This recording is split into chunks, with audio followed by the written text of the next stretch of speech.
Yagenda okuva mu birowoozo ebyo, Namusisi yali akyali awo ng'atudde.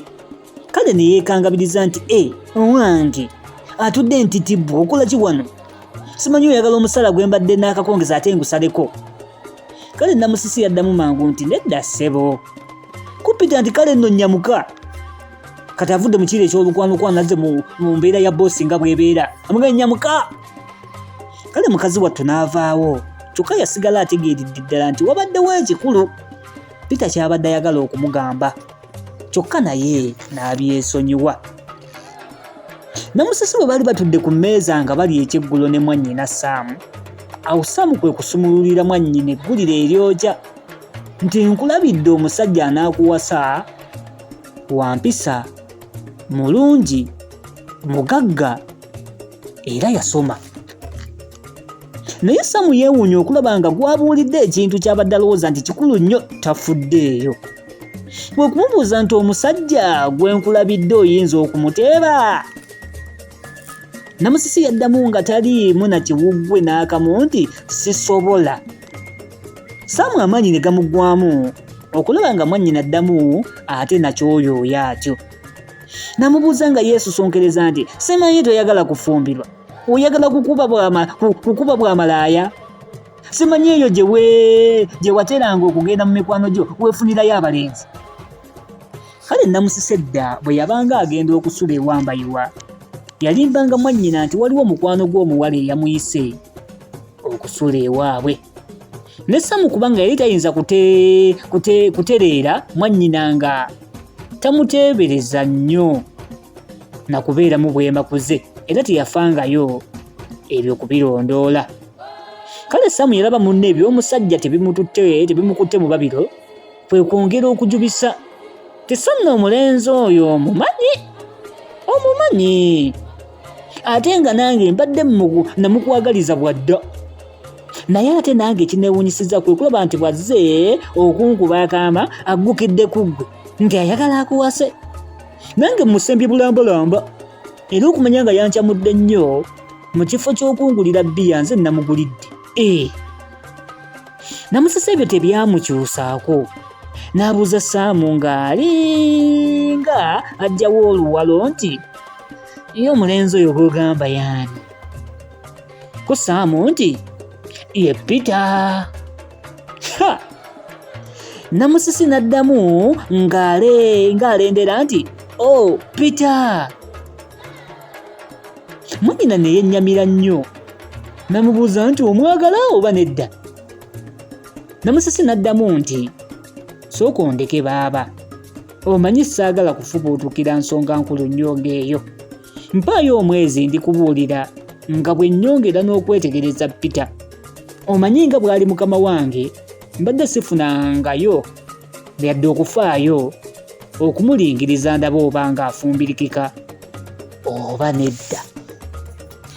Pulogulaamu tuba tusome mwe tuli katabo ka Mbayiwa ow'abayizi, essuula egamba nti Namusisi bamugoba ku mulimu gye tuliko, era nga ssuula ya katabo kano ey'e13.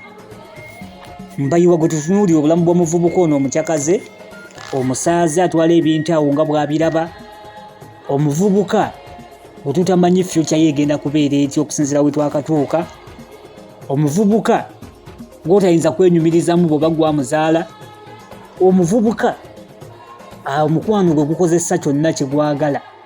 Mbayiwa bwe tuliko. Obulamu buno abantu bangi babuyitamu obufaanana bwe buti. Y'ensonga lwaki tusoma obutabo buno nti wejjukanye oyige oba si kyonyumirwe. Ko bye bisatu tosobola kufunako oba kubulwako kisobola kuba nga okifuna wano. Nyongera okubeebazaako mu abatambula nange, nyongera okubeebazaako mu abaasalawo okubeera ku Tula Tusome eri ku YouTube wano we tuli ne ku TikTok ng'obeerayo. Mwebale nnyo, mwebalire ddala. Nze muzzukulu wa Mugema munnakyala akwata ssente empya n'enkadde, omwanjuzi era omuteesiteesi owa pulogulaamu eno Tula Tusome. Tuli katabo aka Mbayiwa. Ne Saamu ebya mwannyina munnange teyabivuvuba. Mu kifo ky'omwezi Saamu Namusisi yamuwa myezi era emyezi bwe gyekulungulula ku lw'omukaaga olumu Sam mwannyina yamukeererako nga lubimbi bw'onoolukeera n'amubuuza ku nsonga za Peter. Namusisi n'amusuubiza okwasanguza akawungeezi. Olw'omukaaga nga bwe baalukolangako ekitundu, Namusisi eka yaddayo ng'ali mu kweraliikirira mwannyina ky'anaddamu ng'amaze okumutegeeza amazima. Samu yalwawo okudda.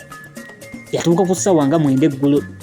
Olwayingira ennyumba n'ayita Namusisi n'amulagira amubuulire kyasazeewo. Namusisi bwe yategeeza Samu nti nze nnina omulenzi gwe nfiirako. Samu teyasooka kukitwala ng'ekikulu. N'agezaako okumuterebula nti oyo gwe tannafumbirwa naye n'akweraliikiriza. Muleke. Namusisi n'aguma era n'amira omwoyo. N'agamba mwannyina nti ndina lubuto lwa mulenzi oyo. Samu kyazira kumugwa mu matu. N'asuukira ng'omwenge omusu. Ne yeecwacwana n'akwata wansi ne waggulu okugenda okukkakkana ng'amaze n'okumugoba awaka agendewo omulenzi bwe nti ye talina gajjanjabira basajja ba kibuga abatategeera bakazi baabwe. Bw'atyo Namusisi kwe kusiba engugu ye okugitwala ewa Mbayiwa alyoke asangeyo ndi kuno ne mutema ng'ate bazze n'omusota gulyoke gubojje Mbayiwa. Eyo y'ensonga eyaviirako Namusisi okujja ewa Mbayiwa ekiro ekyo, kye yajja n'obugugu bwe, kye yajja n'engugu na buli nakati ali wa Mbayiwa. Omulimu tewali, n'ewaka bamugobyewo mwannyina amwefuulidde, ensonga yakugaana mulenzi gwamufunidde. Ebintu ebyo bikyaliyo eby'okutusibako abantu be tutayagala. Ye abaffe embeera eyo yalinga nnungi kuba agikolanga oba teyalinga nnungi, kubanga oluusi abaatulabiranga abo bamalanga kwetegereza ne batufunira abantu abatuufu abatujjaamu, yadde ffe tukiraba ng'ekitali kirungi nti otwenda n'omuntu gwe ate gw'otamanyi n'omulaba mulundi gusooka. Kale mubeere eyo nga bingi oyiga biyige ku ssaawa eyo, naye bw'obeera n'omuntu gw'omaze okuyiga mugenda eri obulamu butandikirawo, tebubeera bwakusooka ku kisemba ate kiroke. Muzzukulu wa Mugema munnakyala akwata ssente empya n'enkadde, tubuulire oyize ki mu eyo essuula, kyekikutteko ennyo kyekikunyumidde, ensonga ojja ozikwasaganyiza bulungi ddala. Njagala basibulira wano bwe tuddamu okusisinkana egenda kuba essuula ey'e14 egamba bw'eti Mbayiwa bamugoba mu nju.